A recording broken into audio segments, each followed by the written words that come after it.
Interspecies Communication is a non-profit society which seeks to better understand what is communicated between human beings and other animals. In July of 1992, Interspecies traveled to Orcananda, an orca contact site near Vancouver Island.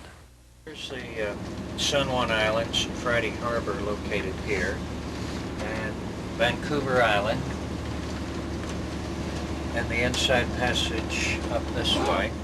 The group that traveled up the Inside Passage of Vancouver Island included musicians, educators, naturalists, writers, and photographers. Most of us had been to Orcananda many times to interact ceremonially through music and art with the whales. This visit was a closing chapter of a long association with the wildlife of the area. And then out into Johnstone Strait and up to Boat Bay, just across from Robson Bay, here on West Craigcroft Island. That's the thing about the sun, everybody knows. It can help you see so clearly everything that grows. It's a place filled with laughter, money grows on trees, and everybody is always in love.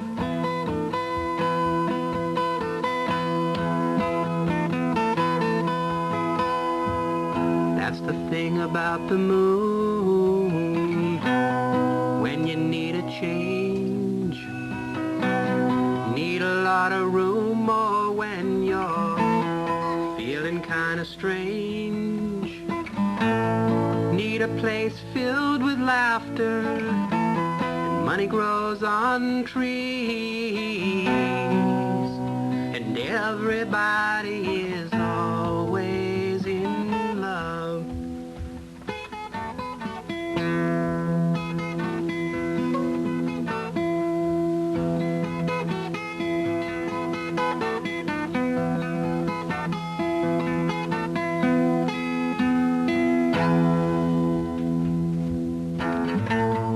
You can go around and never find the end.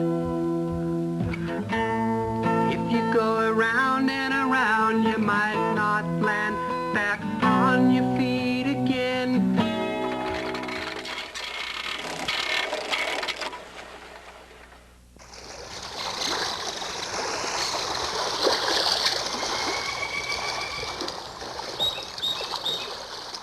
My name is Jim Nolman. I've been working in the field of interspecies communication for about 20 years. My interest started with whales, and it's gone on to many other species and subject matter since then, but it always seems to come back to whales. The whales are vocal, they're very imaginative, they play with their sound, which makes it ripe for a musician. There's also a mystery concerning their intelligence, and I think there's a certain sacred relationship to nature that once existed that we moderns have lost, and we would do very well to reestablish it in new terms.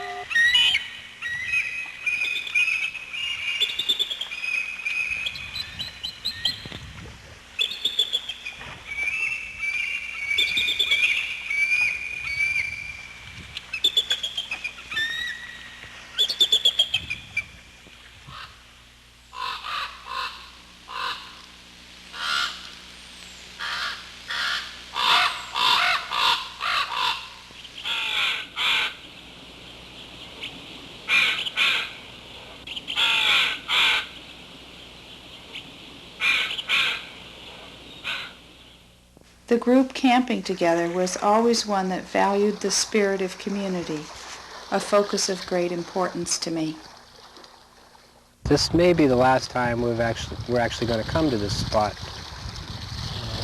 We playfully called it Orcananda, which is kind of a pun on the the old yogic Swami routine of naming the place or yourself after the master. So in our case it was the orcas, although as I say, that was always meant to be done playfully. It was a place our children had experienced the abundance of the shore and the woods and the water for a time each year of their lives. I caught some of them for Claire, because she only had two. The biggest one I've had so far. Oh, goody, the one that I lost in here. There you be me. Mommy, I'm gonna go, I'm swimming in the river. They were hurting this little guy with your tail. And then this one that looks just like it is called Brownie, and then the others don't have names. A little bit of pinching. Hey, Mr. McMillan, they fall out and then they have to find a bigger shell. So, there isn't much to it.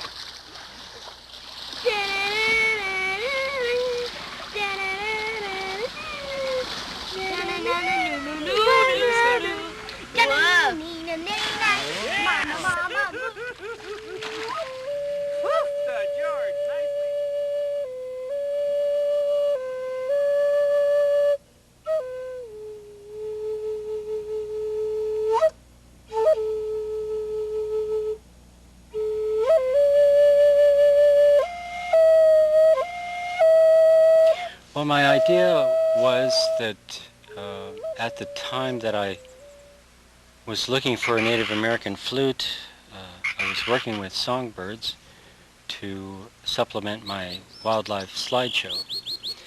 I recorded songbirds for, well, ever since the late 70s.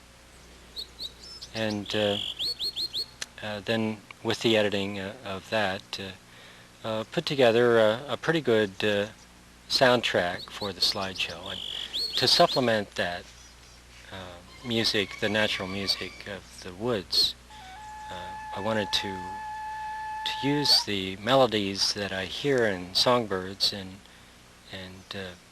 play them on a Native American flute.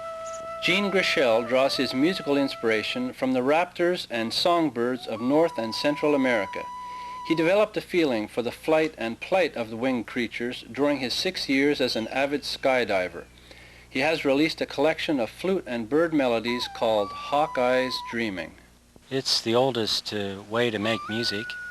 It's the music you hear from your environment. The wood thrush in the eastern woods is considered one of the best singers in the world. It has a very simple, short phrase, usually 4 notes. Once in a while you hear a 5-note singer, but they're all very different. Although to an untrained, inexperienced ear, they might all sound like the same bird. But if you record the bird and then play it back, say half speed, I discovered one day, to my great excitement, that the wood thrush at half speed sounds exactly like this little turtle flute.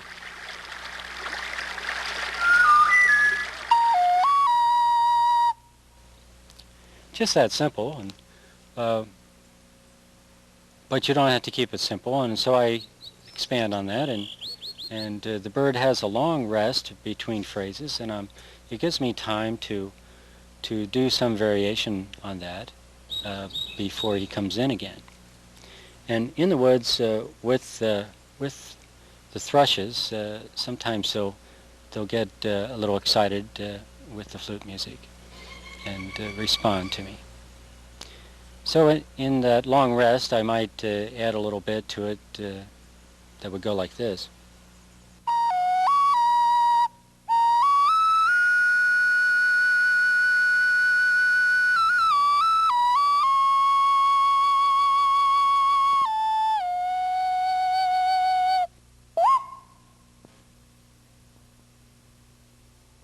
Gene's knack of interacting musically with wild creatures is due in part to his playful and intuitive inventiveness.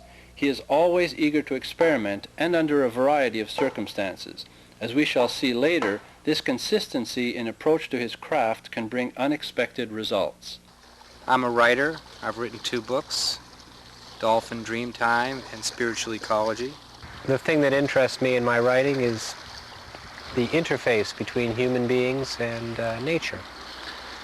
I'm very interested in the very old, the ancient, the traditional relationships translated into modern terms. I try to go to unusual natural settings. I work a lot in the Arctic. I've also worked a lot out on the ocean with whales, where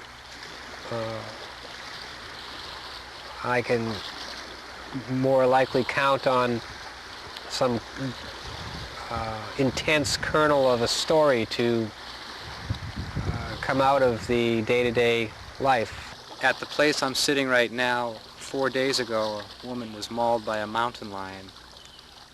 It's put us all through a lot of changes, as you can imagine.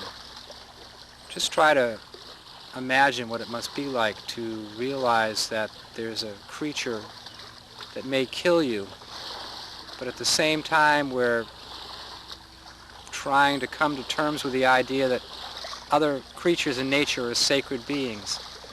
So how do you relate to an animal that might kill you that's also a sacred being? For 4 days we've struggled with that. I'm very concerned about the prevailing notion of the nature film. When I think of nature films, I see men in flannel shirts lying on their bellies with binoculars and headphones on with tape recorders. And the image is always one of the expert. And it leaves me feeling that there's no women or non-experts or children or elders or native people, or let me even say local people, people who live in the place where the animal lives, who have anything important to tell us about nature. For many years, Linda Campbell has been fascinated by the colorful cries and calls of wild ravens. The forests around Orcananda gave her ample opportunity to relate to these mysterious birds. Ravens are generally about 4 times as big as crows. If you see one fly over, the tail of a raven is wedge-shaped, and the tail of crows are usually more squared off. In general, if you're just outside listening to birds, crows just caw, and ravens have a deeper sound. The sound is much more varied. They make a lot more sounds than just the straight caw. Early on, I think there was a relationship between humans and ravens, one that still might exist in some places in the world. Ravens know that they'll get some food if they lead hunters to a moose, for instance. And humans have figured out that ravens would like a little food, so they depend on them to find meat. And that puts raven in a very powerful position. Walking up to a nest, into a nest territory, the strategies I've seen are either silence or raucous defense.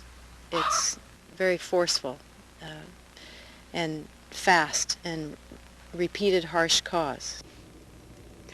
The alarm caw or defense caw that I hear most often when I go into a nest territory goes something like this.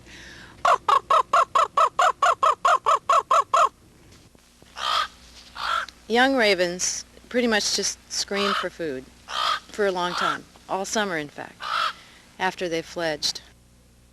But as they develop, they start experimenting with their voice. They seem to go through the whole range of sounds, not coherent calls, but they just do all the sounds that I've ever heard a raven make. Here, I'll do it.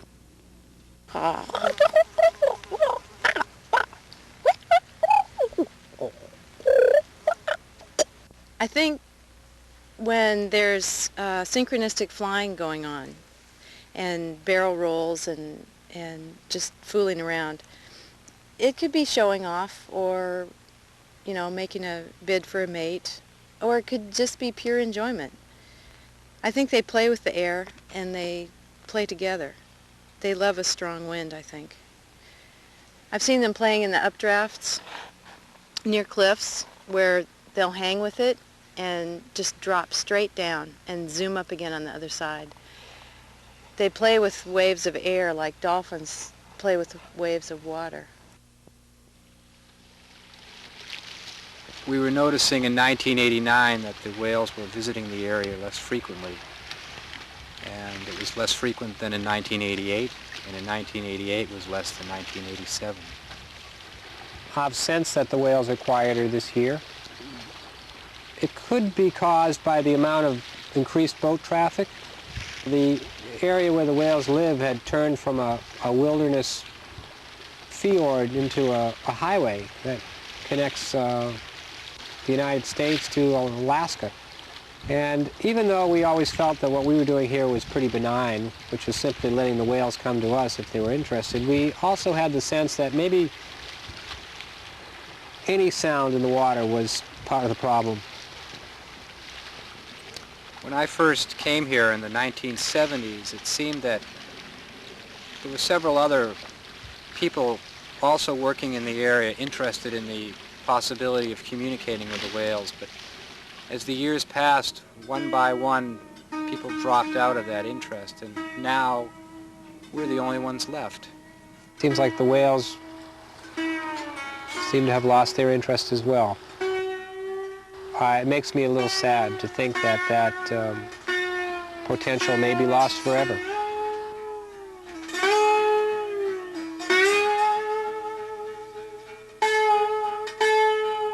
Sandra Wilson had set up her tent quite a distance from the main camp. In recognition of her vulnerability to the seen and unseen creatures of the forest, a good luck charm mobile was created. It was presented to her just 1 hour before the cougar attack. I'd call it a tent protector for Sandra, to drive away the evil spirits, to attract the good ones. This would be the attractor over here. That's mostly to make noise. They're chitin shells that Linda found in the woods. Probably an animal took them in there. And the raven feather came from the ravens' one of their favorite areas in the woods Linda found yesterday. The abalone shells were just near the beach. I think they came from otters. And the bone was by the stream, just up in the woods a little way. I think Linda thinks it's a marine mammal bone of some kind. I thought it was a bear bone, but it's too flat to be a bear bone. And barnacle rocks for teeth. One of the things we talked about in the days following the cougar incident was whether or not nature had given us any indication, any omen that something was going to happen. Well, there was a sign, and it wasn't a very subtle one either. Just 50 feet from the camp kitchen, a large cedar tree had been covered with long, thin scratches, a cougar territorial marker. Yeah, I mean, that looks suspiciously like what our cat does to the wooden Just shell. picks at it Yeah, more than actually. it just kind of frays after a while. Yeah. One odd thing, though. At the very instant that Jill was being stalked by the cougar, I was taking pictures of this piece of driftwood, which I had propped up on a large rock on a beach not far from where she was. I think there was a sense of curiosity maybe, and it wasn't an aggressive attack really. I really feel like once I tripped, it was so easy to try me out. It came from behind me. I'm not even sure why I noticed it. And then I started backing away. I think I tripped and it came up and chomped on me. And I was screaming. But when it bit my head is when I really started screaming. And then it backed off, it seemed like. It seemed like maybe then I was... The experience of the jaws of the cat clamping on my leg and being completely conscious of that was, it's sort of indescribable, but you could just feel his teeth sinking in, but there wasn't a lot of pain involved. And it was just so strange being completely conscious of that. Actually, during the second bite, I think I even began struggling a bit. And maybe he was feeling like he needed to hold me down at that point. And I know for a fact that my screaming changed in intensity. It was a fear scream upon the first bite, but when it started to affect my head, the screaming just went to a level of terror. When I first heard the screams, I immediately ran to the first aid bag, thinking that someone had stepped on a bee's nest and would need treatment for stings. The next round of screaming went directly to the depth of my being. It made me forget what I was looking for. It sent a shock wave through the air that immediately changed this place forever. Within 10 minutes, the mountain lion was halfway between the attack site and the campfire. He was moving in. With the kids being there, I think it would have been a lot different scenario if it would have been one of the kids and the cat. My intention wasn't to shoot the cat at all. That wasn't anyone's intention on the trip, and that's not the decision I would have made. I shot the cougar, and I thought about that a lot. Thought about it both before and after. We had several minutes to talk about it. He was still in the camp. He was still stalking people. Maybe it would have been better if we'd simply packed up as quickly as we could, left the camp and left him alone. Maybe we really should have shot over his head. Well, maybe the next day he would have killed somebody at that other camp, you know. We would have left, but there were those people. Had a good shot at him. It wasn't a snapshot or a difficult shot. Had a good chance of killing him. It disappointed me a whole lot that I didn't get a clean kill. You know, I think about the pain that he must have been in, and that's very unfortunate. You know, there was no question that he was hit significantly. We found fragments of his teeth and bone and the bullet where he was when he was shot. So we're presented with one of the great mysteries of our age. The question is, who takes responsibility for the animals, and who cares about the animals? It's something that everybody has to make their own decision about. It's one thing to think about what you do when you're sitting in your armchair reflecting on it. It's another thing to do when you're there with a dangerous animal in your camp. One of our concerns was that the cougar would die a slow, painful death, and when we saw these vultures circling over the hills behind the camp, we thought our worst fears had been confirmed. However, 5 months later, a cougar was shot and killed while stalking 2 young girls. It had a dislocated jaw and broken and missing teeth.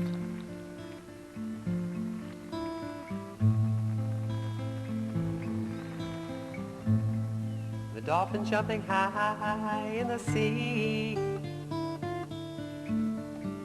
he lives out his life in harmony. And the people came and they took him into captivity, taught him tricks to do, but the dolphin could see the people were not free. So he said, I'm gonna show you how. We're gonna start right now, but you gotta want us to. But if you do, we will. After the mountain lion incident, we spent some time exploring the inlets and fjords north of Johnstone Strait.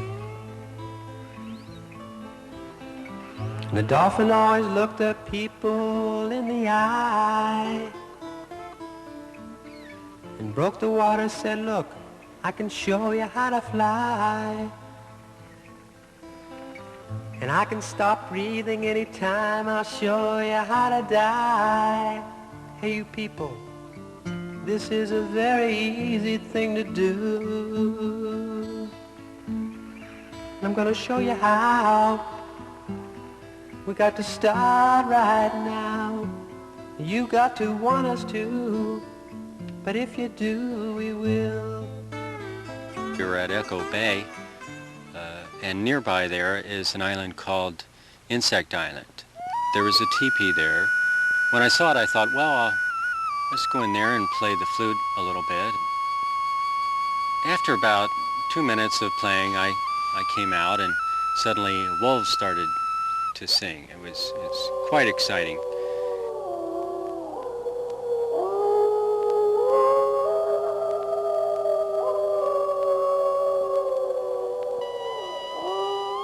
Our final connection with the orcas, as meager as it had been, did not detract from the impression left by many close interactions with the whales in previous years.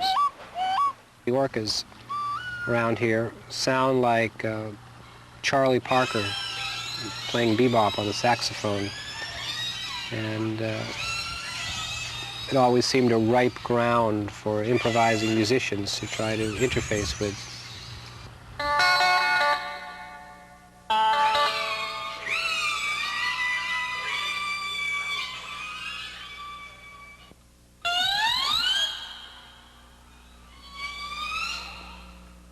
Skeptics always pointed this out to us, that there was no way to really prove whether or not the whales were vocalizing with us or not.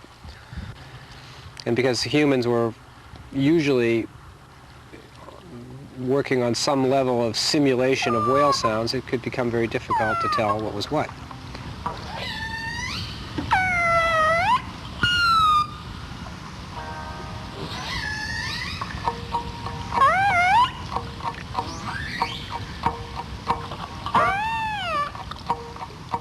Every summer there would be 10 or 15 minutes after 40 hours of tape where something magical, something special occurred.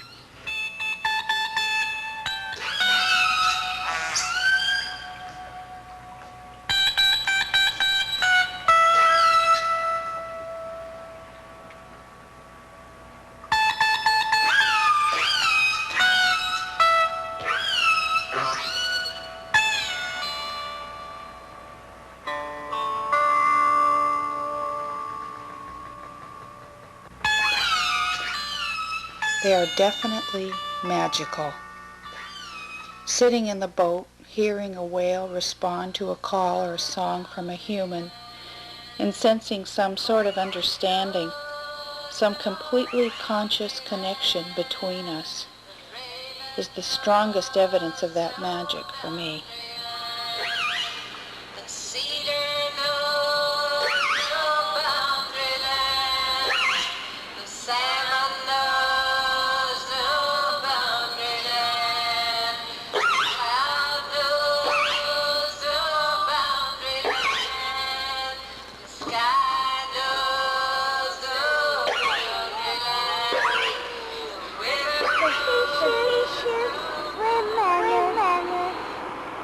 On the sea waves wide, oh come little walker, play with me, tra-la-la-la-la-la.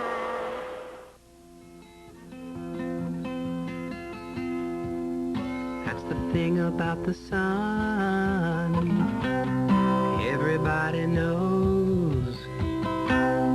It can help you see so clearly everything that grows. It's a place filled with laughter, money grows on trees, and everybody is always in love.